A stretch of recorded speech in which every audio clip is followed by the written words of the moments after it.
Sejam muito bem-vindos ao canal O Cronista do Medo.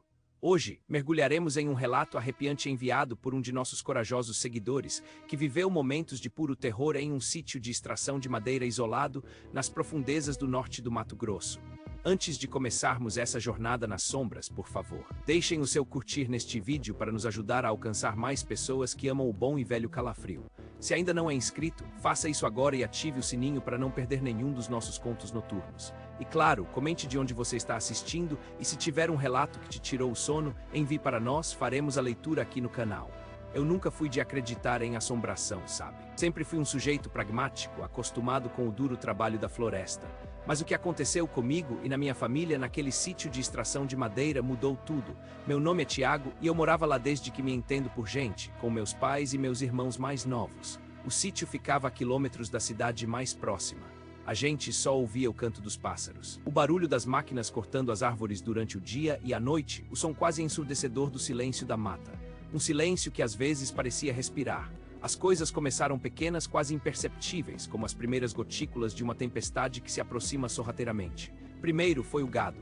Do nada, os bezerros começaram a mugir de um jeito estranho. Não era fome nem dor. Era um mugido de pavor que vinha da parte mais densa da mata, onde a gente só ia para derrubar árvores. À noite, eu começava a ouvir estalos no chão da varanda, como se alguém estivesse andando descalço.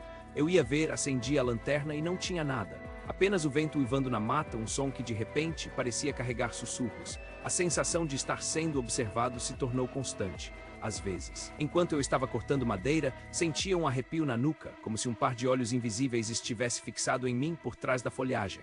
Eu comecei a ter pesadelos vívidos, imagens de vultos passando rápido, sombras longas que se esticavam de forma antinatural. Acordava ofegante, com o coração disparado, e sentia um frio incomum no quarto, mesmo nas noites mais quentes do Mato Grosso. As ferramentas começaram a sumir e aparecer em lugares estranhos. Uma foice que eu deixava perto da porta aparecia pendurada num galho alto de uma árvore distante. Minha mãe jurava que ouvia o nome dela ser chamado de longe, num tom arrastado, quando não havia ninguém por perto além de nós. Meu pai, um homem forte e cético, começou a ficar mais calado, observando a mata com uma apreensão que nunca tinha demonstrado antes. Aí veio a noite em que o terror se tornou inegável. Era uma noite sem lua, escura como breu. O gerador havia dado problema e a gente estava completamente no escuro, iluminados apenas por lampiões e algumas velas. Minha mãe e meus irmãos estavam dormindo e meu pai tinha ido para a cidade buscar uma peça para o gerador. Só voltaria no dia seguinte. Eu estava sozinho na sala, tentando ler um livro à luz fraca, quando ouvi um arrastar pesado vindo do galinheiro que ficava a uns 100 metros da casa. Não era o som de um animal. Era algo, maior, mais lento, como se estivesse arrastando um peso enorme. Meu cachorro, o Banzé, um vira-lata valente que nunca se intimidava com nada, começou a rosnar baixinho, as orelhas em pé. Os pelos eriçados, ele não rosnava para o vento, ele rosnava para a escuridão.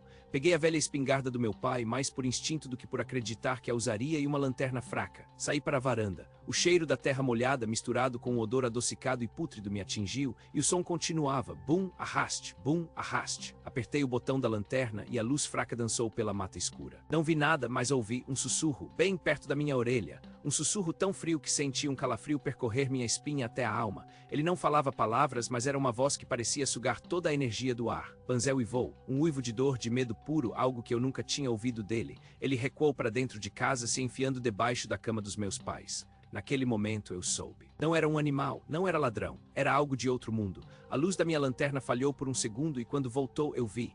Na beira da mata, onde a escuridão era mais densa, 2 pontos vermelhos brilhavam como brasas incandescentes. Não eram olhos de animal, eram muito grandes, muito separados e fixos em mim. Eles piscaram. E então, em um piscar de olhos, uma figura alta, disforme, mais escura que a própria noite, se destacou do emaranhado de árvores. Não tinha rosto, não tinha forma definida. Era uma sombra densa que parecia absorver a luz e se movia com uma lentidão aterrorizante vindo em minha direção.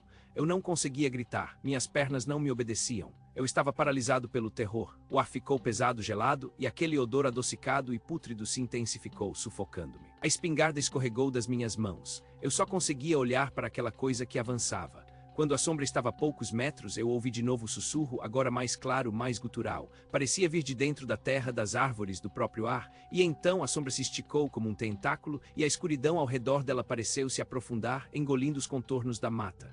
Eu fechei os olhos, esperando o fim. O medo era tão intenso que eu sentia meu coração parar. E então um galho estalou, um galho seco na floresta não muito longe, e a sombra, ela parou por um instante, senti o peso da sua atenção se afastar de mim, voltando-se para o som. Eu abri os olhos. A sombra ainda estava lá, mas parecia hesitar. E então se dissolveu na escuridão da mata tão rapidamente quanto apareceu. Sumiu. O silêncio voltou. Mas não era o silêncio que eu conhecia. Era um silêncio carregado de pavor de uma presença que se retirou, mas que ainda estava ali em algum lugar. Naquela manhã, quando meu pai voltou, ele me encontrou pálido, sentado na varanda, a espingarda jogada no chão. Eu tentei explicar, mas as palavras não saíam. Minha mãe vem do estado do Banzé, que não saía debaixo da cama por dias, e o meu próprio acreditou. Nós nunca mais ficamos naquele sítio.